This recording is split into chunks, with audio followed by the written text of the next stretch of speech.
Da-da-da-da-da. Welcome to Puzzled, where we do a personalized puzzle of the guest while talking about what's puzzling them. My first guest, my inaugural guest, is Ava Val, Ava Val. It's cool. We'll address that right away. Yeah.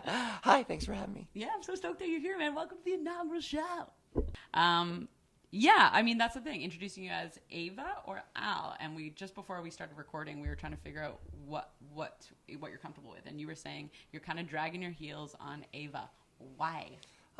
Because it's first of all, the workload, the effort that it would take to like change everything over. I just dread it. Yeah.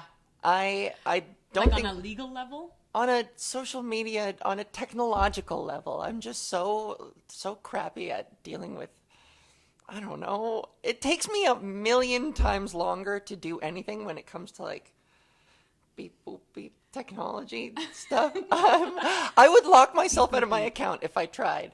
Right. Okay, yeah. So it just seems like a bit of a bitch. Is what yeah.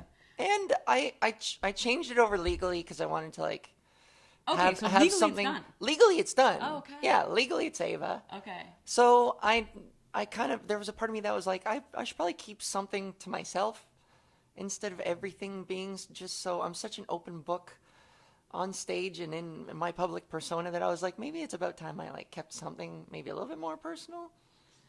Personal as in like kept the Ava Val part personal?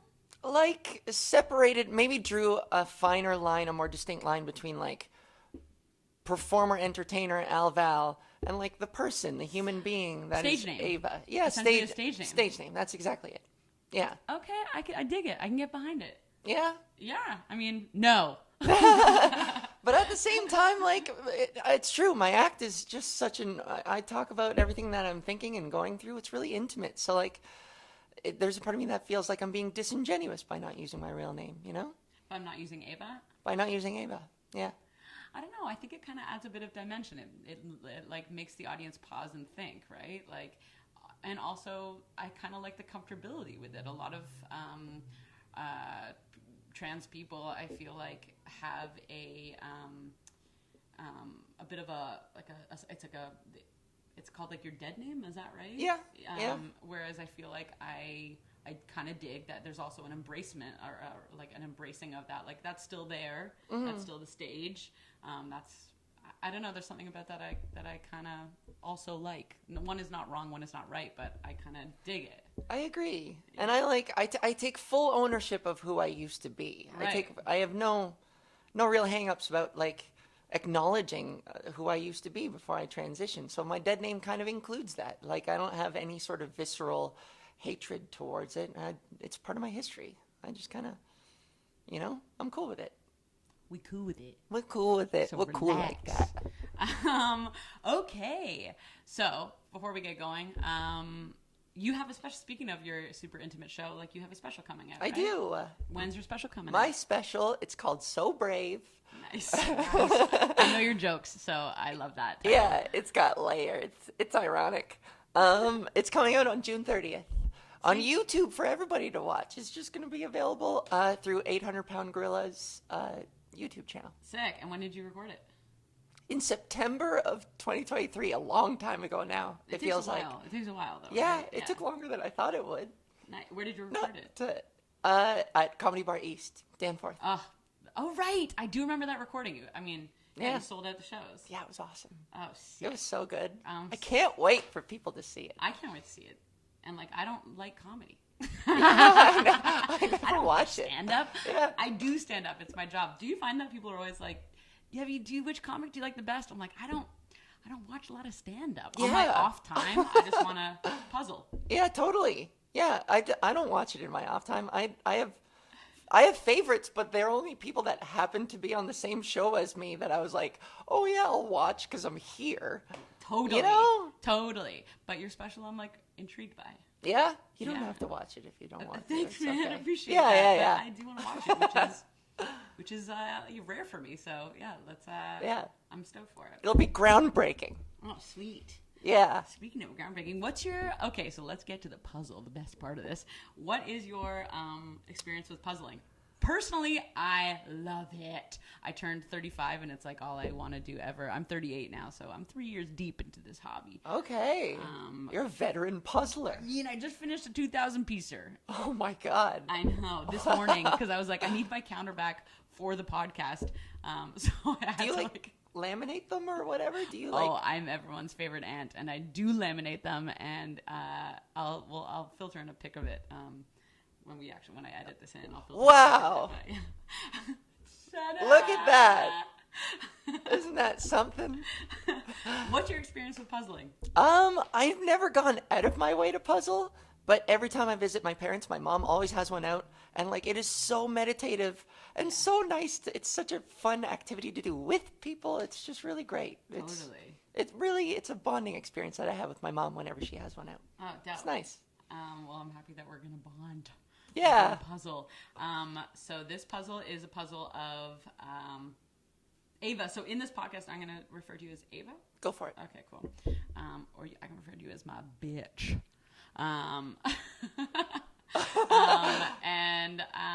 Okay, let's start puzzling. So me personally, I go edges. You go edges first? 100%. I go by, defining features like my eyes and my mouth are just right there. I'm going edges. You're crazy. Okay. I got my little necklace that I predict this was going to take us 5 minutes, but now I'm like, is this going to take us longer? Oh, no. Oh, we're going to power through this. So, while we're puzzling, tell me what's going on for you. Tell me what's puzzling you inside. As it relates to this? Whatever you want to talk about. Okay. We can, as it relates to this, or we can do what's actually going on for you internally. So, it all kind of comes together. Lately, so in one's trans journey, there are a lot of things that people like me would like to change, are actively working towards changing. And especially in the modern era of social media, it can be really hard to differentiate between what is gender affirming and what is vanity. And I really struggle with being able to define the things that I'm self-conscious about because they're a part of my gender identity, like me wanting to be more feminine, or if they're a result of me being on social media way too much and comparing myself against beautiful people and just like succumbing to the pressures of seeing these magnificent, beautiful, curated people and then taking that so personally that I'm like, well, I'm ugly. Right. You know what I mean? Yes. What is gender affirming and what is just vanity? That's like, I want big tits and I want everybody to swoon at me everywhere I go. You know? Okay, I have a question. Do you find that it's, since you've transitioned, do you find the pressures in terms of beauty and women, do you find that to be different than the pressures when you were a dude? Absolutely. Yeah. Tell me more. I'm really noticing just how predatory the beauty industry is. On women specifically versus men? Especially women. Because I feel like I've heard this before in a stand-up set, but like with male general hygiene and beauty stuff, it's just like, men, you're doing great. But if you want to smell a little nicer, wear this wolf's blood fucking Old Spice or whatever. And men are like, yeah. And that's kind of it. Wolf blood. But like, even the uplifting way that women's beauty products, they try to be like positive about it, but to me it even still reads like a little sinister and kind of manipulative. You know what I mean? Like, here's an example. Yeah, give me. So I saw an ad for this foundation that was like, you're beautiful with it, beautiful without, and there was a before and after of a pair of women who had like birthmarks on their face or like visible scarring or something like that. Like freckly kind of? Yeah. Okay, yeah.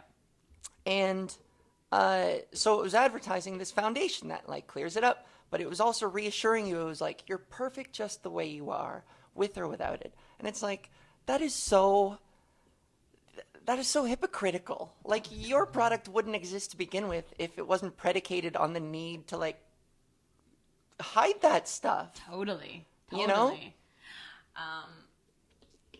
Yeah, you're pretty. You're beautiful with or without it. But here it is. But we're just gonna leave this here and walk away. Totally. You're not tricking anyone. You're still preying on people's insecurities. 100%. And you know what's so crazy? That I love freckles. I love. My ex-girlfriend had a bunch of freckles on her face. That. I mean, I hope she doesn't mind me saying this. I doubt she'll listen to this. That she got removed, or I think they were removed, and I was like, stop. Yeah. Like, I love the look of freckles, but then all over my Instagram, everywhere, and probably because now Instagram is going to be hearing me talk about beauty products and cover up. It's going to pop up. It's just listening. And it's gonna pop up. This puzzle's taking us way longer than I thought, but I like it. I thought it was gonna be a breeze. I like it. So there we go. All right. Oh, did I get one? Yes. It's because I wore black against like a black background. Yeah, you fucked with us. I fucked. Yeah, I feel you on that. Where do I fall on? I mean, personally, I don't wear a lot of makeup. I wear like eyeliner and mascara, and I don't know how to use foundation or cover up. But well, you your feel skin looks amazing. Stop it.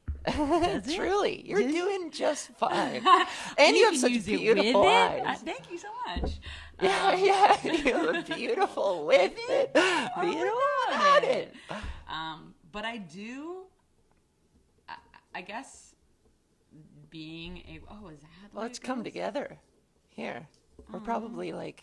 Oh, this is gonna be a big moment. Yeah. You got this bird's eye view? Is this it? Nope. No, Maybe we gotta go we're up. not there yet. Oh, No. maybe go up. No. No. No. I think we need more things. No. No, that's not it. Maybe this is it. Oh, I Yeah, did have girl. long. Yeah, Is it? That's it. That's gotta be. Nice. Yes. Okay, Sick. we're killing it. Interesting. Just gonna Yeah, make perfect. that work. Just gonna make that work. Goes right there. Okay, yeah, interesting. That's interesting to me. Beauty standards, experiencing it as a man and experiencing it as a woman, and where Yeah. it changes and where you've. Is there any positives? Do you notice any like better parts? I guess it's two-sided. The campaigns that are all about like empowerment and about like taking ownership of your perceived flaws, but like it still to me feels underhanded and just kind of exploitative. Totally. You know, it's kind of both because I guess it depends how you take it. Mm-hmm. But I just find that it's just they want your money, so they'll say anything to get it. Mm-hmm. You know, maybe I'm too cynical. Maybe this is just cynicism. No. I think you're absolutely right. It's pretty hard to argue that the beauty that Dove really just wants what's best for you. Yeah. So does Maybelline, and no, they make millions and millions off of people. And I do feel like so bad for the generation coming up because we didn't really have that much comparison. And when you're younger, especially, and when you're first stepping into womanhood, and you're so insecure, and you have all these people to compare yourself to now, all over Instagram, all over social media, all over TikTok, all these people doing these. It's and it would be so hard to be a teen now. Yeah. I don't know how I would handle it. My heart breaks for teens now because, and the bullying is not just in person now. It's like pervasively online, and not only online, but like grown people are ripping you apart too. You're getting at it. You're getting it from everybody. People are crazy online. People are nuts. People are actually crazy online. I had a video go viral, and it was, people weren't talking about me on the video, but people were talking about the joke, and people were losing their shit. Oh, and it's like people just want to argue. Yeah. What's your online experience like? Oh, it's so distressing. Yeah. You could even share a moment of joy. All it is just a moment of joy. There was one video. Okay, so I got my hair done today. And it looks sick. Yeah, you didn't curl it yourself? No, never. I got it toned and everything. And it looks gorgeous. Thanks. I wasn't fishing, I promise. There's a point to the story. Sounded a little fishy. You should call it, let's pivot. Let's call this podcast Fishing for Compliments with oh my God, Adrian Fish. Stop the camera. Wow, we're starting again. Where was I? What was I just saying? You were saying... Got my hair done. Oh, and I shared a video. The first time I got extensions in, I was so happy about them.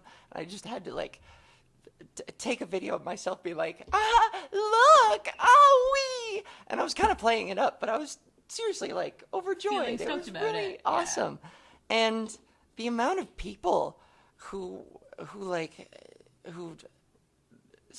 accused me of this one happens all the time. People will accuse me of what's the word? When you're stealing from a culture or you're appropriating. Somebody was like, you're pantomiming womanhood. You're appropriating womanhood by being this gleeful, what are you all about?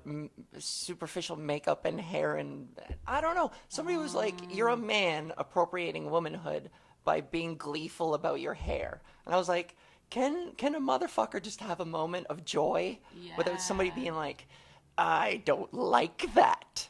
Stop being happy about something. Totally. The way you're happy about it is wrong. And what's their problem?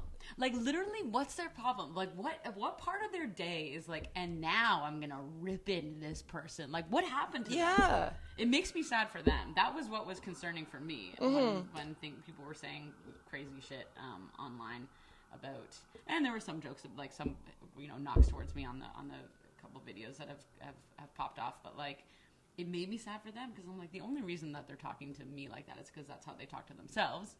Amen. Right? Amen. Wow. I like that. It is a reflection of self, and that is what I try to remember when some of these assholes come through. But I can imagine, the types of comments that come your way. Oh my God, I get called a criminal, sexual pervert, and deviant all the time. Oh my God. And it's really gross. It's just gross. The things people just accuse me of. It's wild. And it's almost incriminating that somebody would have that kind of imagination. I feel like it's more incriminating on them to project these wildly perverted stories onto me that I'm just dude, I just running my hands through my hair. Yeah. You know what I mean? Wild.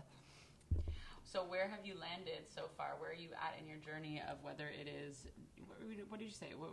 You said it was whether it was gender affirming or vanity. Or vanity, or vain. Where are you at right now in that journey? Well, that's tough because I'm currently looking into potentially getting a breast enhancement. Okay. And potentially, now that we're on my face, there are, it's called facial feminization surgery, and it's this super invasive, super they shave your bones down, they restructure your face. Holy fuck. Yeah. To be more feminine, they'd shave your brow bone and they chisel your jaw and they will do something to your forehead, your nose, a whole bunch of stuff. And you can do it a la carte if you want, but FFS for short just sums up the entire thing. What's it called? Feminine facial surgery? Facial feminization surgery. Facial feminization surgery. Okay. Yeah. And so I'm considering that, but that's the trouble of it is, would I have ever really considered it if I wasn't on Instagram so much and I didn't see so many gorgeous trans women who are years out of surgery just fawning over themselves? And interesting. So the comparison comes from other trans women, not necessarily from women, period. You're if a trans woman can look like that, then that's how I want to look too. Yeah. Right, not a woman looks. This is how. Okay, yeah, that makes sense to me. Because if it's possible for them to make such a dramatic change and look so gorgeously feminine, then it would be possible for me too. Right. It's easier to relate. for me. Right. Yes, this is the transformation that's possible. Yeah. And if you didn't have Instagram, would there be as many comparisons? Where's this fucking piece going? Fuck you, that's a piece. Nice. I'm stumped here. I'm starting to get old. Maybe not. Nice. You know what happens with puzzling? Sometimes I go, like, I usually puzzle in the morning when I first wake up, and then I feel like that's my height. But if I take a pause and I come back, things always happen. It's your brain. Yeah, true. I don't know. There's a momentum to it. Hey, pause for a second. Things get better. We can do another take. I can be like, wow. Just pause everything for a second. Take a second and really internalize that. Dude, we're coming to the finish here. Yeah. Where are we here? I will say one more thing. So I would love you to say one more thing. No, I don't mean finish of the podcast. I mean finish of this puzzle. I want to hear more about what you have to say, and I have questions. Okay. But going back to like how predatory the beauty Ready industry for the final is. piece? Hang on. Yeah. Our 3, 2, 1. Yay! I think we can hold it up a little bit. Oh shit, we can totally hold that up. Nice. Yeah. Where were we? Yes. Oh, okay. Predatory beauty industry. Yeah. So, I was offered free Botox and fillers to like model for this this beauty place where they were doing like a promotion. I was going to be their like model for like gender affirming Botox and fillers, and they were like, "The sky's the limit. We're gonna pump these needles into your face. We're gonna inject you 1,000 times. Anything you want, we will do. We'll cover it, just as long as we can take before and after photos of you, and even sign off. We can share them. You know? Holy shit! Yeah. And so, what'd you do? Out of curiosity, since it all goes away, Botox goes away, but fillers don't go away. Fillers if I'm correct, go away. They dissolve. Fillers also dissolve. Yeah. Oh, so like fillers, you get fillers. Oh my God, they're in my head. No, yeah, they're gone.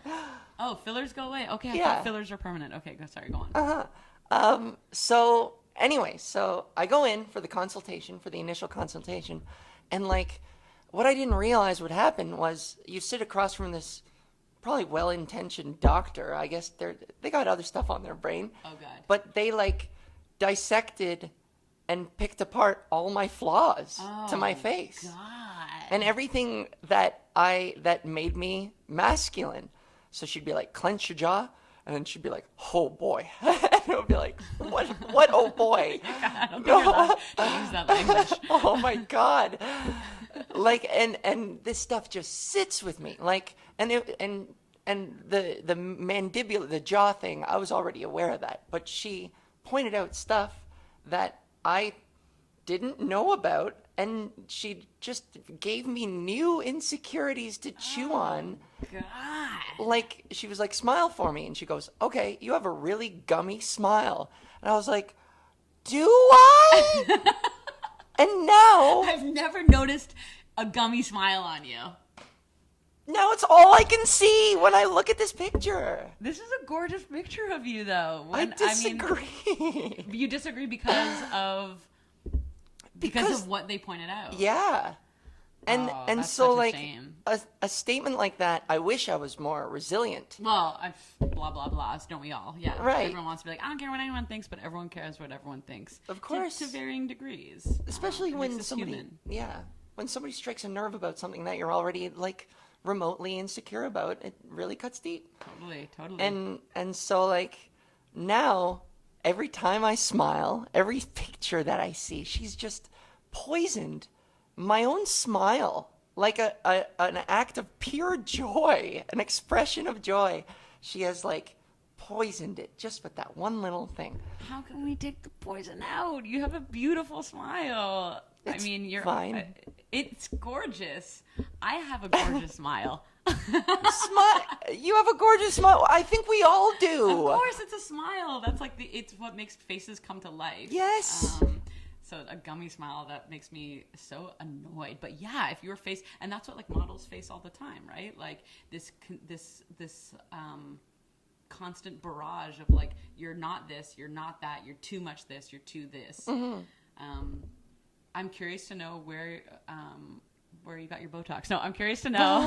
But I have something to say about Botox. But where did you fall on the facial feminization? Where are you at right now? I'm strongly considering it. Cool. Yeah. Cool. I mean, that's going to be like a crazy recovery, no? Oh yeah. Yeah. It takes a year for your face to finally like settle into place. But from the pictures that I've seen, after like 2 weeks or something, like most of the bandages come off and you start to like look normal again. Right. Okay. So like in terms of doing stand up, are you going to be able to? I'll probably take a short break. Okay. But you can't keep me away from the dog for too long. There's too much. Man, girl, right to the vein. Yeah. Well, Botox is interesting for me because I'm pretty like vocal on my socials as well that I get Botox in my forehead. See, look, this is me. This is the most I can express myself that way, and this is the angriest I can get. But Botox, I've had it done 3 times now, and it's something that I don't know how I feel about it. Yeah. Because it's the same kind of idea, that struggle around like, this is purely vain. I don't need this to make me more feminine, but I need this to I want this to make it look like I'm younger. And what does that say about me and what I've accepted as the beauty standards? You know, like shouldn't you be the way you want the world to be, which is, you know, not thinking about any of that shit and being able to age with as much grace and however long it takes. Yeah. And or like, you know, you can look older younger and you can look older later and like, you know, let your body do what it's supposed to do. And when we try to like put these like fillers and Botox and what is that saying? I never thought I would get Botox. I was like, absolutely not. And then all of a sudden I hit like 38 and I remember one of my friends being like, oh, everyone gets Botox. And I'm like, everyone gets Botox? And she was like, everyone gets Botox. Yeah. And I was like, really? She's like, all your friends get Botox. And I like remember checking in. I'm like, do you get Botox? And my friend's like, oh yeah. I was like, what? Like, and that, you know, I feel a bit of uncomfortability in my values and what that says about me, that I was like, okay, maybe I'll try it out. I wanted to try it out. I did it a couple times. It's a little weird, like the fact that I can't express myself properly. But it does take away the damn forehead wrinkles. And I have a TV taping, which me and Ava are both going to Halifax for. And that was the first thing I was like, oh, I should probably get Botox. Yeah. I'm like, fuck. Yeah, it's hard not to take it personally as some kind of like a moral failing or some kind of like flaw in your character that you're not strong enough to like to not cave to these things, you know?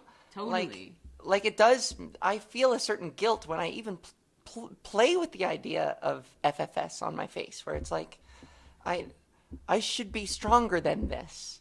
Which is not helpful. That's not productive. Right. But, you know, there's a part of you that believes that you should be tougher than that and you should take ownership of your flaws because we all have them and that kind of makes you an even more beautiful human being in the end. Totally, yeah. But I don't know how true that is. Well, it is true, but it's also but it's also really hard to not succumb to the pressures. It's a pressure, and we're in the entertainment business, and we're on camera, and we're, you know, and it's tough, and especially women who age, the older you get, the more invisible, you know, you do become, especially in the entertainment world. Luckily, as comics, I think that's where like we've hit a bit of a sweet spot in the sense that like I think comedians have a bit more give, you know, in that sense. Yeah, so I don't know how I feel about it. I don't know how I feel about it. I'm so happy that you brought it up. Thanks. Can I ask you a question? And this may or may not have to can be included on the podcast. Yeah, go for it. It's about being trans. Yeah, sure. Okay. Can I ask you what made you decide to transition? There was, I had this sort of a rock bottom moment, where I I won't go into the details, but I basically came to terms with the way I was living my life. My lifestyle was just really super self-destructive. And I kind of had a sort of a very real confrontation with myself that was like, I've been running away from this my entire life. I've been hiding it. And every attempt that I make to hide it it's slowly killing me. And it's getting worse and worse and worse. And it's only going to get worse. And I'm only going to get lonelier and sadder if I keep sitting on this thing. Like you felt like you were a woman from, like you felt like you were in the wrong body, or you felt like you were a woman, you felt like you weren't a man. Like what was the... I felt it's more complicated than felt in the wrong body. I struggle with like articulating. It's convenient to say I was in the wrong body. Okay. Because my entire life I had accepted things for what they were, and I was like, this sucks. This isn't what I wanted, but it is what it is. And so it was less I was born in the wrong body, and more of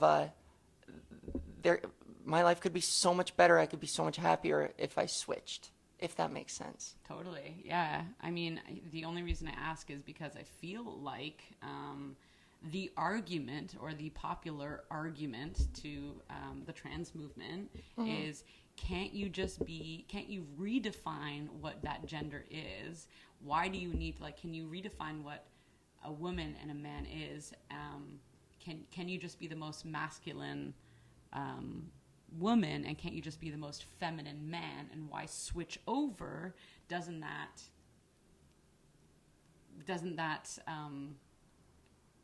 affirm that there are differences? Like, can't you redefine what gender is? Sure, but like, let's be honest, how well has that worked out for feminine men historically? Totally. And for like masculine women? That is so disingenuous. People who say that are just moving the goalposts. That's all they're doing. In what sense? What do you mean? In the sense that like they've found a different target, but the arguments are all the same. Can't you be different? You're making me uncomfortable. I think people who make that argument, oh man, my head is swimming now, because I mean, first of all, the argument should be, who cares? Because none of that has anything to do with you to begin with, and doesn't affect you at all. So like, my decisions are my own, and like, why are you asking me why can't I be something that you want when it has no bearing on your life whatsoever? Totally. And besides that, people who are like, why couldn't you just be a more effeminate man? You would have bullied me and punished me if that was the case anyways. Right. Like, those are the same people who would have ostracized you regardless. So it's not an authentic argument. It's a disingenuous thing to say. Well, I think it doesn't take into consideration our society and where we're at. Like, yeah, if you were like, I have a friend who's like a super masculine woman, and she has a lot of trouble going into the women's washroom. But she's a woman. Yeah. And it's like, yeah, it's kind of like, it's kind of also indicative of like where society is at, and this is also where we're at. And it kind of stems back to, like, in a way, the beauty thing, in the sense that, like, yeah, you don't have to get Botox, Adrian, but look at the pressures of society and look what you're doing. And so, like, would you say that is related as well? Absolutely. It all comes together.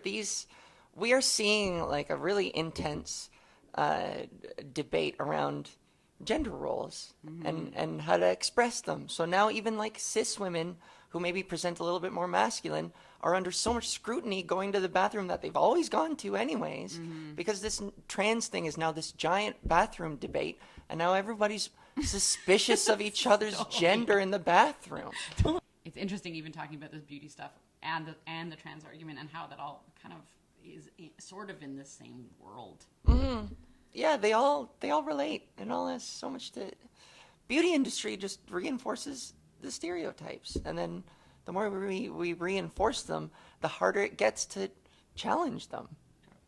You know? Well, I think you're beautiful, and I've always thought Thanks. You're beautiful. I feel like I've known you for a long time, both when you were Ava Val and Ava, and you haven't changed. You've just gotten happier and more joyful and more yourself. So, like, fucking amen. Who's got to say anything about that? You come to me, I will tear you down. I do kickboxing.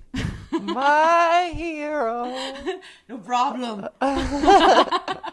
I want to see the show this one more time. See if we can get a good shot of it. Oh, god damn, I loves it. Thank you so much for being my first guest. This was so sweet. I'm honored. Thanks Thank for being you. so honest and open with me about everything, too. Thank you for inviting me. June 30th Yes. is the release of the special... Brave. What is it? I'm So Brave? So brave. So Brave. You should check it out on your YouTube. Yep. You look up Ava Val, So Brave, and it should be there. It should just come right up. Motherfucking yeah, bitch. Yeah, and give it a like and say something nice in the comments because it's gonna attract a lot of trans folks. Yeah, fuck those motherfuckers. I'm anticipating a lot of discourse in the comments section. Do you look at the comments? I succumb to it sometimes, but I think this will be the first thing that I'm gonna have to like just ignore them completely, or get a friend to like comb through and just give me the good stuff because I know there's just gonna be so much Garbage. hyperbolic garbage takes. And, Yeah. people who didn't even watch 10 seconds in before they were like, I got something to say about this. Oh god. Well, I mean, the good part is that it does drive viewership. The more comments there are, so hooray Yay. for transphobia. That's going to be a clip that's taken somewhere down the road. It's not going to be good. Thank you so much. Thank you for having me. Thanks for joining in on the first edition of Puzzled, where we puzzle while talking about what's puzzling. Signing out. We want to give a huge shout out to our sponsor, the Jigsaw Puzzle Guy, who is sending us these puzzles of their own volition. Well, we asked them to, but they did it for us because they really dig this concept. So the Jigsaw Puzzle Guy, if you want to get a personalized puzzle or any puzzle, check it out, Jigsaw Puzzle Guy, on the internet. And you can get a sweet little puzzle like this. Thanks, Jigsaw Puzzle Guy. Jigsaw Puzzle Guy. Jigsaw Puzzle Guy.